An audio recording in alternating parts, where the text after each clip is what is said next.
चला, प्रियंका जी को गिरफ्तार कर लिया गया। उनके खिलाफ 3 धाराएं लगाई गई है और 11 साथियों को भी उसी धारा पे गिरफ्तार कर लिया गया है।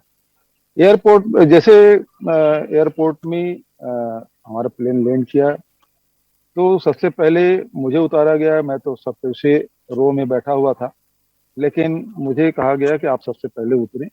और जब बाहर आया तो सारे यात्रियों को रोक दिया गया, और जो यात्री बस है उसमें केवल हम ही लोगों को, जो मेरे साथ सिक्योरिटी में और स्टाफ के लोग हैं, उसको ही उस बस में चढ़ाया गया। मैंने कहा क्यों, मुख्यमंत्री को तो हमेशा प्रोटोकॉल के तहत कार दी जाती है, लेकिन यहाँ कार भी नहीं दे रहे हैं। यदि साधारण यात्री की तरह मुझे ले जाना चाहते तो अन्य यात्रियों को भी इस बस में आने दिया जाए, लेकिन अन्य यात्रियों को उस बस में चढ़ने नहीं दिया गया। और जैसे मैं यहाँ अराइवल में पहुंचा तो तत्काल मुझे कहा गया कि आप बाहर नहीं जा सकते। मैंने कहा बाहर जाने दीजिए, मैं तो सीतापुर से प्रियंका जी से मिल के लौट जाऊंगा, क्योंकि लखीमपुर में आप 144 धारा लगा रखे हैं और वहां नहीं जाने देते, तो बाद में जब वो धाराएं 144 धारा हटेगा तब हम वहां जाके मिल लेंगे। लेकिन उन्होंने कहा आप सीतापुर भी नहीं जा सकते, लखनऊ भी आप नहीं जा सकते, क्योंकि यहाँ भी 144 धारा है। तो मैंने कहा जब लखनऊ में 144 धारा लगा हुआ है तो फिर प्रधानमंत्री जी कार्यक्रम कैसे कर लिए? उसके पास इस अधिकारियों का कोई जवाब नहीं है। एक तरफ दुर्भाग्यजनक इस देश में स्थिति ये है कि देश में जहां हम लोग सब अमृत महोत्सव मना रहे हैं, प्रधानमंत्री जी उस पर लगातार कार्यक्रम कर रहे हैं, दूसरी तरफ ये है कि यहाँ किसानों को रौंदा जा रहा है, उस पे लाठियां बरसाई जा रही है, उस पे गाड़ी चढ़ा चढ़ा के उसकी हत्या कर दी जा रही है। और वो और कोई नहीं बल्कि सत्ताधारी, सत्ता में बैठे हुए केंद्रीय गृह राज्य मंत्री उसके लड़के और उसके दोस्तों ने इस प्रकार की घटना को कारित किया है। तो ये क्या यही अमृत महोत्सव है कि सत्ता में बैठे हुए लोग हैं वो सत्ता के मद में चूर होकर लोगों को हत्याएं कर दे और उसकी गिरफ्तारी न करें? और दूसरी तरफ ये है कि जो लोग पीड़ित पक्ष के लोगों के आंसू पोंछना चाहते हैं, जो वहां न्याय की बात करने चाहते हैं, तो ऐसे में हमारे राष्ट्रीय महामंत्री प्रियंका गांधी जी को गिरफ्तार कर लिया जाता है, कांग्रेस के नेताओं को गिरफ्तार कर लिया जाता है।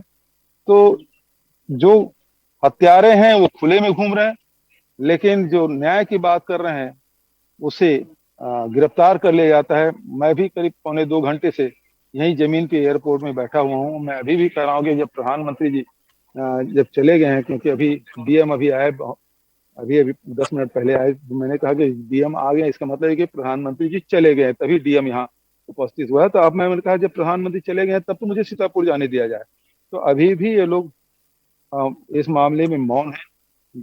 हो सकता है मुझे भी गिरफ्तार कर लिया जाए या यहाँ बिठा कर रखें, मैं कह नहीं सकता कि, क्योंकि उत्तर प्रदेश की पुलिस खुद भी कर सकती है कि जिस प्रकार से हाथरस की घटना हुई है, जिस प्रकार से गोरखपुर में घटना घटी है, जिस प्रकार से लखीमपुर की घटना घटी है, तो यहाँ उत्तर प्रदेश की पुलिस किसी हद तक के जा सकती है, क्योंकि योगी आदित्यनाथ के सरकार में सब कुछ संभव हो सकता है। तो यहाँ बिना अपराध के प्रियंका जी की 3 धाराएं लगाई जा सकती है, तो हम लोगों के साथ भी कुछ भी हो सकता है। और मैं बार बार यहाँ के डीएम से, यहाँ के पुलिस अधिकारियों से कह रहा हूँ कि एक बार मुझे प्रियंका जी से मिलने दिया जाए। तो मेरे रिक्वेस्ट पे अभी तक के कोई जवाब उन्होंने नहीं दिया। मैं करीब 1.25 घंटे से यहीं जमीन में एयरपोर्ट में बैठा हुआ हूँ।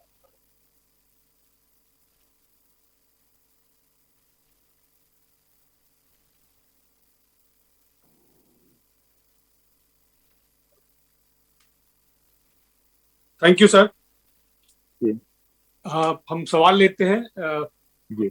रुपेश गुप्ता जी हैं। रुपेश गुप्ता जी अपना परिचय दें और सवाल पूछें। मैं न्यूज़ 24 रायपुर से हूँ। मुख्यमंत्री जी, मैं ये जानना चाहता हूँ कि अब आपको यहाँ से जाने नहीं दिया जा रहा है जहाँ आप जाना चाहते हैं, तो अब आगे क्या करेंगे? मैं तो इनके रहमो करम पे हूँ, पुलिस वाले क्या करेंगे मैं कह नहीं सकता। ये तो यही जवाब देंगे। मैं तो जाने के लिए आया हूँ। मैं अपने पार्टी के कार्यकर्ताओं से, पार्टी के पदाधिकारियों से, हमारे राष्ट्रीय महामंत्री प्रियंका जी से मिलने की मैंने इच्छा व्यक्त की है। मैं कोई लखीमपुर तो जाने की बात मैं नहीं कर रहा हूँ, तो कम से कम अपने नेता जिसको गिरफ्तार किया उससे तो मैं मिल लूं। क्या लोकतंत्र में अपने नेताओं से मिलना भी गुनाह हो गया? क्या पीड़ित परिवार के आंसू पोंछना भी गुनाह हो गया है? क्या हिंदुस्तान में अब न्याय की मांग करना भी गुनाह हो गया है। तो अभी